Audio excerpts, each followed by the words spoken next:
how are you? It's a pleasure to meet you here again on this media. It's called Raising Up Media. It's good, it's pleasurable to meet you here again.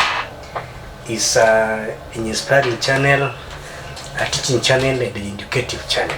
We do all sorts of things in this media. And for the last few days, we have been doing some inspirational messages. We have been praying, we have been counseling, we have been reading the Bible, and we have been doing some spiritual growth. And we are doing good. And I thank you for following me. I thank you for subscribing. I thank you for inviting your friends so that we join hands together as we grow up spiritually, mentally, morally, socially, and in all aspects. Our today's studies talks about, it's a very simple message. It says, don't do anything. Don't do anything. As in, don't do anything. Just be still and do nothing. Father in heaven, thank you for this moment. Help us to be still and do nothing. For we pray in the name of Christ Jesus. Amen. To be still is to relax somewhere. To be still is just to be okay. To be still is to do nothing. Like now I'm sitting here, and if I keep quiet for 10 minutes, I'll be still because I'll be doing nothing. Our message says, don't do anything. Relax, don't do anything. To be still is to be quiet. To be still is to just be attentive. Is to disengage from whatever you have been doing. It is to stop whatever you have been doing and sit and maybe listen. And you focus your mind on what you are looking at. You're just being still. You're not doing anything. You are quiet and maybe meditating. You are still. You have stopped whatever else you have been doing. You have disengaged from every other activity. You are just seated there. You are just still. Not sleeping, but awake and attentive. You are just still. Don't do anything. Just be still. Just be still. I am looking at the group of the Israelites with their leader Moses as they were leaving the land of Egypt towards the promised land of Canaan. You see, God had given Moses a few instructions as they were leaving the land of Egypt. He had instructed Moses on how they were supposed to go. And he had outlined the way they were supposed to follow. So he told them, I'm the one who is leading you. You are only supposed to follow me. So just don't do anything else apart from following my directions. God had given instructions. God had given directions. So the least they could do is to just follow. God had actually shown the Israelites, or he had actually advertised to the Israelites how the land of Canaan was, how that land was. So they had an idea in their minds how that land of Canaan was. Number one, he had told them that the land of Canaan was a good land. It was a land flowing with honey and milk. So they had a rough idea of some honey in Canaan and milk. So they were just supposed to follow, because they were told that the land was flowing with honey and milk. And number two, he had shown them the need of a trusting relationship with him. He taught them actually how to strictly depend upon him.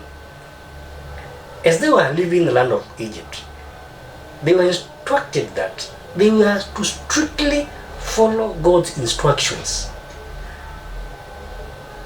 They are supposed to follow without question, because he was the one who was leading. He was the one who knew what lied ahead of them. He thirdly appealed to them, or he gave them the 10 Commandments, and he had showed them his standards of obedience. This is God now. He is directing them, and he has given them the commandments. The commandments were supposed to show them what to do and what not to do. And he had shown them his standards of obedience, because God has his standards and levels of obedience. And the commandments show the standards of God's obedience. What we are supposed to do as a human being. The commandments show the role of God in our lives. The commandments show our role as human beings to our fellow human beings, and also our role as human beings to our Father who is our God. Now, look at them when they go to the Red Sea. They have begun the journey now, and they have moved, and they have reached the Red Sea. They are on the shores and the borders of this great mass of water called the Red Sea. When they got there, they did some things. There are things they did. Number one, they grumbled so much. They got angry. They got annoyed. They never knew that there was Red Sea ahead of them. They just moved. And the Red Sea is so big that you cannot cross. It's a mass, it's a sea of water. You can't cross. And behind them, the militiamen of Pharaoh were following them. So they couldn't go ahead and they couldn't turn back. So when they were faced by this great mass of water, it became a torture to them. So they grumbled. They made noise. They groaned. They were very angry. They almost killed Moses. That's number one. The second thing they did, they blamed Moses for this trouble. It's normal for human beings to blame one another. Even you yourself, as you're looking at me, when you get into trouble, you are almost blaming another person. When you face some trouble, you don't take it by yourself. You blame another person. Look at Eve. Why did you eat the serpent? Look at Adam. Why did you eat? It's the woman. Human beings blame some other party. They cannot admit or take the blame on themselves. They must heap it on some other people. So this group of people blamed Moses for this trouble. They made a lot of, and they were such a big number, and Moses was alone. So imagine over 600,000 people making noise at one person who has only 2 ears. 2 ears to listen to one mouth, but they were all making noise. How could he listen to them? Number 3, on reaching the Red Sea, they thought that Egypt was not so bad as compared to the trouble that they are facing. They compared the Red Sea to Egypt, and they resolved that Egypt was not so bad as compared to this great mass of water, because they thought that because they could not cross and they could not go back, they are already dead. So they considered themselves already dead. They were living, they were making noise, they were talking, but they imagined themselves dead, because the militia men were following them, and ahead of them lied a very great mass of water. So they considered themselves dead. And number 4, they figured that they will go and die in the wilderness. So these are the 4 things these people did on reaching the Red Sea.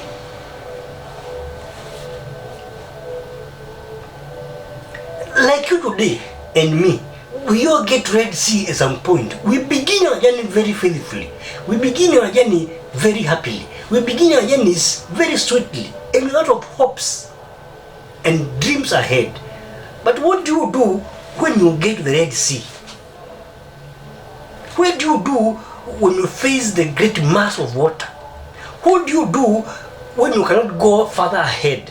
What do you do when wherever you are coming back is so far and wherever you are going is equally far? What do you do? You are there. You are standing there. What do you do? These people made noise. These people cried. These people almost killed Moses. These people grouched. These people grumbled. What do you do when you reach the great waters of the Red Sea? You personally ask yourself this question. What do you do when you get to the Red Sea? What do you do when your marriage is almost breaking? What do you do when you have divorced with your partner? What do you do when you realize that you won't attend the next semester? What do you do when you realize that you won't do the exam for this semester because you have no school fees? What do you do when you find out that you cannot continue with your education because there is no school fees? What do you do? What do you do when the church censures you? They decide to discommunicate you for something you did. What do you do? What do you normally do? What do you think? What do you plan to do? What do you do when you get sick and you find that you cannot pay the bill of the hospital? You find that you cannot afford the medicine. You find that you cannot be healed. What do you do? What do you do when you get sacked from your job? What do you do? You're not on the Red Sea. What do you do when your boss wakes up and tells you, hello, good madam, good man, your services are no longer needed in this company. Please, we are sorry for the many inconveniences you might have caused in your life, but bear with us. What do you do when you are issued with such a statement? What do you do when you fail the exam and you cannot proceed ahead to the next level? What do you do? What do you do when your husband separates from you? What do you do when you find that your boyfriend or your girlfriend is cheating on you? What do you do when you find them sleeping with another man? Red hand. You cut them red hand. What do you do? What do you do when your child dies? When you are faced with death, your wife dies, your husband dies, your only child dies, your only trusted friend, your wife dies. What do you do when you get to the Red Sea? In most cases, like human beings, we make noise. In most cases, we cry. In most cases, we grumble. In most cases, we grouch. In most cases, we commit suicide. In most cases, we blame others. In most cases, we despair. In most cases, we give up. And you stop thinking, what do you do when you get the Red Sea? Our message says, don't do anything. Just be still. But I'm asking you, what do you do when you get to such situations? Someone now is looking at me and he is in the same situation I've mentioned right now. What are you planning to do? Your wife has divorced you 2 minutes ago. What will you do? I'm asking you, friends, what will you do? You have not attended this school semester, this term semester. What will you do? Your child is with you at home because you have no money to pay for their school fees. What will you do as a parent? Moses told them to be quiet. He told them to stand still. He told them not to do anything and wait for the salvation of the Lord. Let me ask you, have you ever been still for a moment. You lack school fees and you be still. You have divorced and you be still. You find your wife cheating and you be still. Your child dies and you be still. We have no school fees and you be still. You have been sacked from your former employment and you be still. Really? Is it practical? But Moses told them, this is the Red Sea. Behind us is a military. But don't do anything. Just be still. Have you ever been still for one moment? Sometimes we equate being still like being idle. And we don't believe in being still. We just believe in doing something. We can't sit and relax. We just can't wait. We believe in doing something. We can't be still. How now? Like how? We can't be still. We can't relax. We can't hold on. We want to do something. We can't be still. Like human beings, we are moved by I don't know what. We can't be still. We can't hold on for a moment. We just can't be still. We have to do something. But Moses told them, don't do anything. Just be still.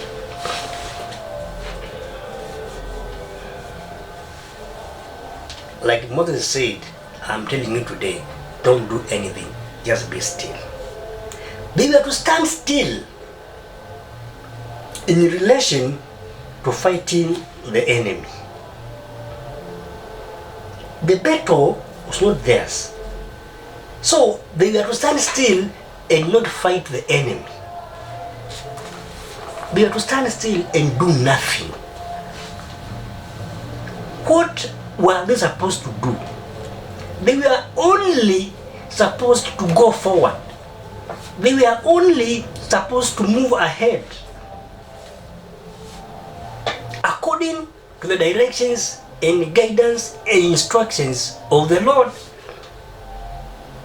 They were not supposed to argue with the enemy. They were not supposed to fight the enemy. Their business was to move forward. Their business was to march ahead, not look behind where they were coming from, but to look ahead to where they were going. Do we stand still when God directs so? Do we stand still when it is our time to stand still? Do we do nothing when we are told to do nothing and stop and do nothing? Do we do that? How often do we stand still? We stand when God says we move. That's our problem. God says be still, don't do anything, and you do something. God says sit down and you stand up. God says go back and you go ahead. God says go ahead, you turn and go back. So we move when God says stand still. And when he says move, we sit down. He says have no other gods. You have a million other gods you worship other than the true God in heaven. He says I am the one who's supposed to be worshipped. You say no, I can't worship a God I cannot see. You form your gods and worship.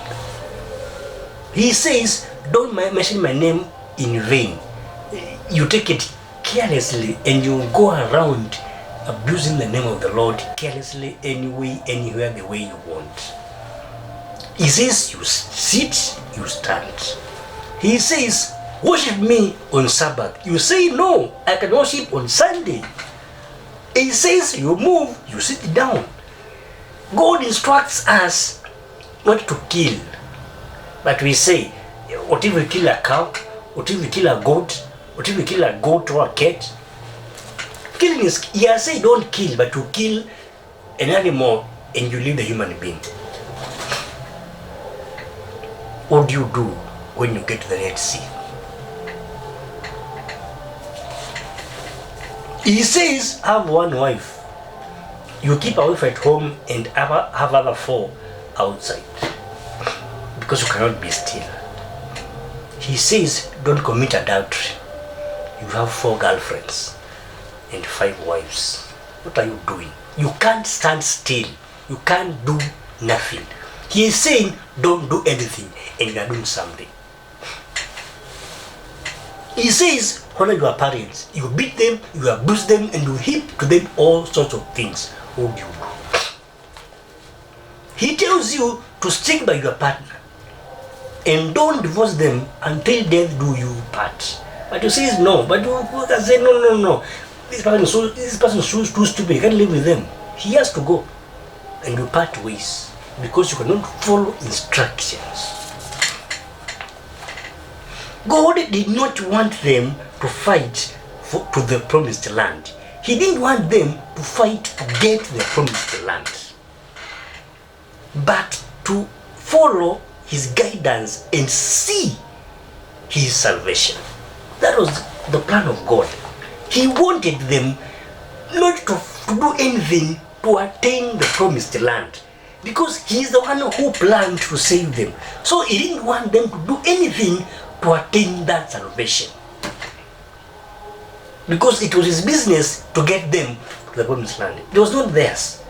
It was God's promise to get them to the promised land. How he would get them there, it was not their business, but his. That's why he's telling them, don't do anything.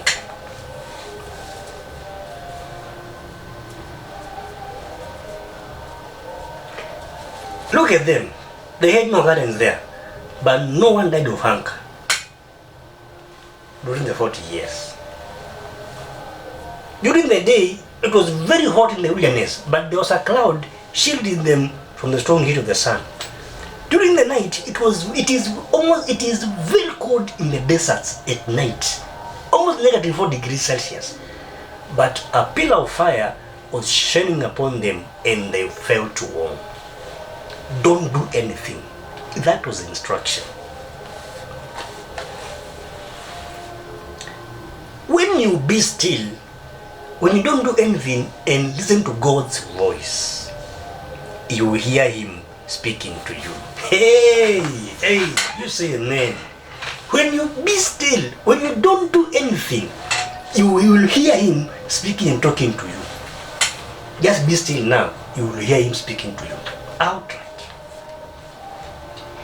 When you read the Bible, you will hear him speaking to you. When you pray, you will listen to him as you communicate. When you follow his instructions, you will hear him speaking to you. When you keep the Sabbath, you will hear him speaking to you. When you marry well, you will hear him speaking to you. When you have no other gods, you will hear him speaking to you. When you honor your parents, you will hear him speaking to you. When you don't steal, you will hear him speaking to you. He will give you a good job. When you follow his guidance, you will hear his voice speaking in your minds. You see, he had his methods, he had his means and ways against their enemies if they did nothing. He had a plan on how to deal with their enemies whom they were following them. He had a way, he had already put a way in order of how to deal with them. So dealing with their enemies, it was not the Israelites' business, it was God's business. They had no way of dealing with the enemy, but God had a way of dealing with the enemy. Like for example, one of God's ways of dealing with the enemies was to instill fear on them. He could make them fearful. He could destroy them. He could kill them. He could confuse them. He could make them forget. He could make them turn back. He had so many ways of dealing with the enemy, of which the Israelites knew none of them. God had his arsenal, but believing was the problem. God already has arsenal to deal with them, but these people, for them to believe was a big question, was a big hassle. For them to do nothing was a problem. The instructions were, do nothing. But here they are, look at them now, making noise. Look at them now, almost killing Moses. Look at them doing something instead of doing nothing and listen to God's voice. When they looked back, what did they see? They saw a huge cloud of dust following them because they looked behind. What did they see? They saw lightning. What did they see? He said, stand still and you do something. You are making a mistake. When they got the Red Sea, they made noise, but Moses told them, keep quiet and wait and see our Lord's salvation. God told Moses to stretch out his rod and touch the waters of the Red Sea. What happened? The waters parted and there was made a very big highway along the Red Sea and they crossed. Their business was to move ahead, not to quarrel with the waters. They're supposed to be still, keep quiet and wait on the Lord's way. When you make noise, God will not act. When you quarrel, God will not act. When you start beating people, God will not act. When you start complaining, God will keep quiet. Your business and my business is to move ahead. Follow instructions and move ahead. Don't look behind or do anything, because you cannot save yourself out of the problem you are living out now. You can't save yourself eternally. You can't do anything on your part. Just don't do anything. Wait and see the Lord's salvation in your life. When God acts, look back and see what He has done. When they were crossing the Red Sea, they looked back. What did they see? They saw the Egyptians following them in the waters. They saw a cloud of dust following them. Upon reaching the middle of the Red Sea, what did they see? They saw the waters coming again. They saw the militiamen drowning in the waters. What did they see? They saw thunderstorms. They saw lightning. They heard cries, people wailing. They were drowning in the water. When God acts, look back and see what He has done, and you actually confess that He is the Lord. When the Lord has done something, look back and you'll see problems solved. You'll see sick people healed. You'll see drought become food. You'll see healing. You'll see forgiveness. You'll see salvation. And you'll see all goodness in your life. You'll see the enemies gone. You'll see the enemies dead. You'll see wealth. You'll see peace. You'll see harmony. You'll see love. You'll see salvation. You'll see joy when you look back on what God has done. But when you look back when He has not done and He is saying don't do anything, you'll see dust and you will die out of the fear. From the Red Sea, they got to the Mara waters. The water. They grumbled again. They complained again. God leads His people step by step. He led them from Egypt to the Red Sea to Mara. These are steps, step by step. Step by step. Don't do anything. He is leading the way. Just follow. He is doing it step by step. Step by step. He brings them now to a different part in their journey. Now He has brought them to a different section. Some endure at one point and fall off at another point. Some endured on the Red Sea, but now they are falling at another point. At every point, the heart is tested and tried closer. At every step, at every walk of your life is tested. Your heart is tested. Your patience is tested. You may have endured yesterday, but can you endure today? You are being tested at every step in your life. God exposes His people to different experiences to show them what faith is all about. these different experiences, these different trials, these different experiences are meant to show you what faith is all about. Because if these steps are not there, you will not grow your faith. God brings sicknesses to test how your faith is. God brings poverty to test how spiritually strong you can be. God brings problems to see how you can trust Him. God brings big issues to see how you can pray. God brings all these troubles to test the firmness of your faith in Him. You fail at one point and ask God. You see, you fail at one point and God takes you back over the same ground again and again with increased pressure until you learn the lesson. If you fail in class 1, you can't go to class 2. If you fail on this test, God will take you back again there until you have passed, and with increased pressure. You won't go ahead unless you have passed the initial test. That's the reason why you are having the same temptation over and over again, because you have not passed the test. You can't move forward unless you have passed the test.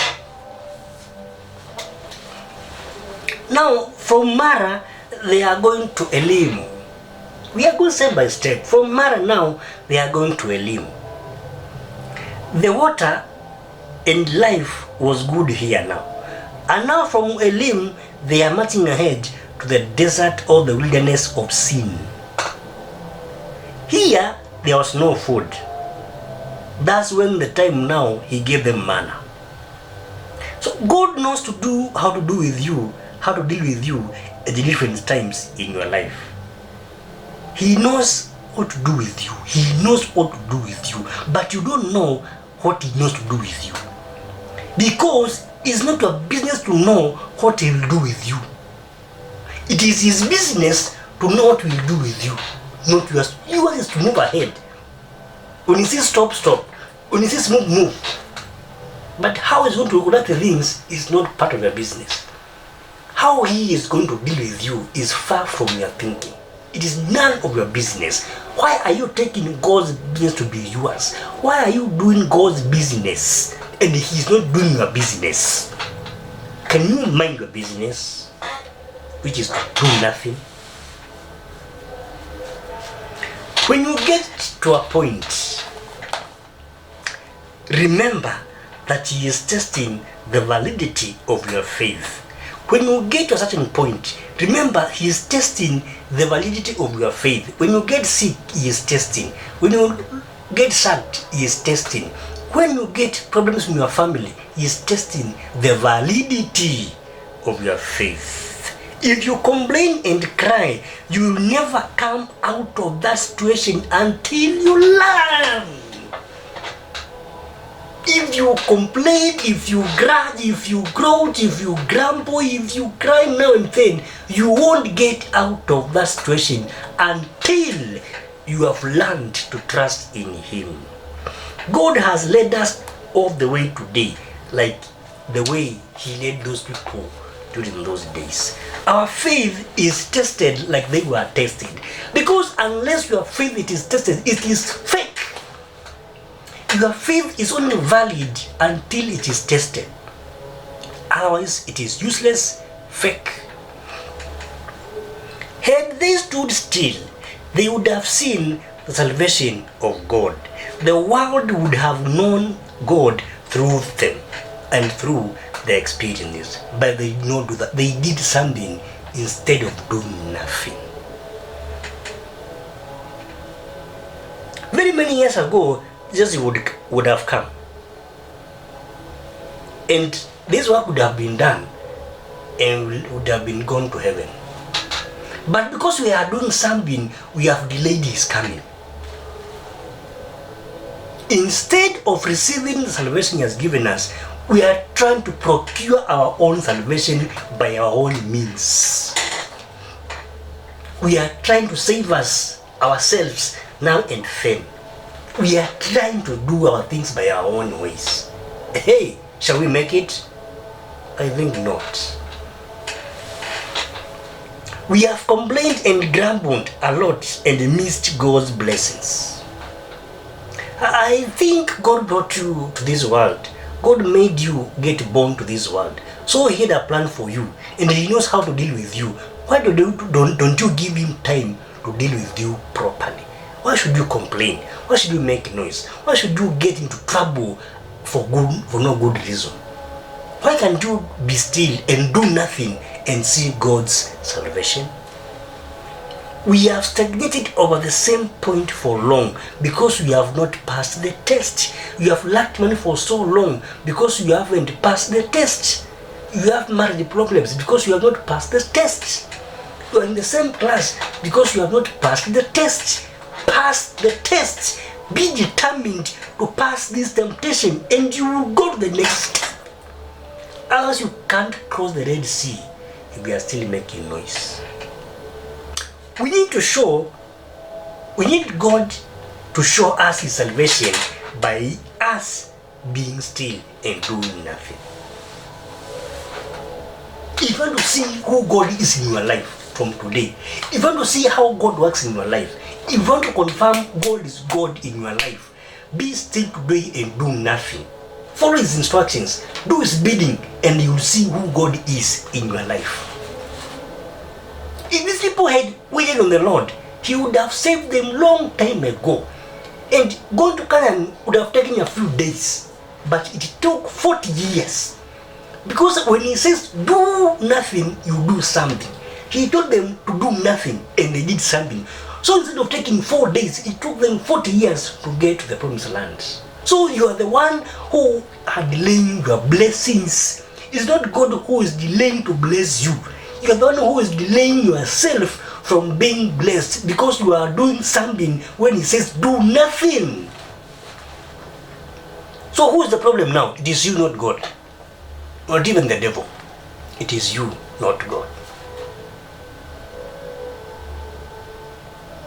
Because apart from doing what he tells you to do, you are doing your own things. You are attempting your own ways of saving yourself. You are procuring your means to do and be stable by yourself, but you won't make it. Because he is saying, do nothing and you do something. What do you expect? You delay and you prolong your duration of being in the problems.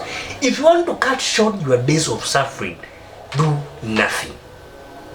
And wait on God's salvation and you'll see it now. Not today, you'll see it now. These people delayed on the Red Sea because of the noise they were making. If they got there and told Moses, now we are here, show us the way, the waters would have parted that moment. But it took them some time to go through the Red Sea. Because as they were making noise, God could not make the way through the Red Sea. The noise had to stop for them to move ahead. For you to be blessed, the noise has to stop. The sin has to stop. You must do nothing for God to bless you. Because he won't bless you when you are doing something. God won't save you when you are trying to save yourself. Until you do nothing, you won't see God's salvation. Do nothing, wait and see the Lord's salvation in your life. Our message says, do nothing. Why are you doing something? You aren't going to act in your life. You want to see salvation? Do nothing. Then do totally nothing. Do nothing and you will see his salvation. Do nothing and you will confirm that the Lord is God in your life. Do nothing. And I'm telling you, God will act. And when you look back, you will surely attest that this is the true God. That this is the Lord I've been waiting for. When you turn back, when you look, you will have a testimony to give that this is the Lord I've been waiting. Don't do anything. That is instruction. Do nothing and you'll see the Lord's salvation. Father in heaven, we have been doing something instead of doing nothing. From today, we are vowing to do nothing and wait to see the salvation. Because you are ready to bless us at your time. we are making too much noise that will not bless us. But today we are keeping quiet, stopping and doing nothing for us to see your salvation. Forgive us for doing something and help us do nothing from now and forevermore. For we pray in the name of Jesus Christ. Amen.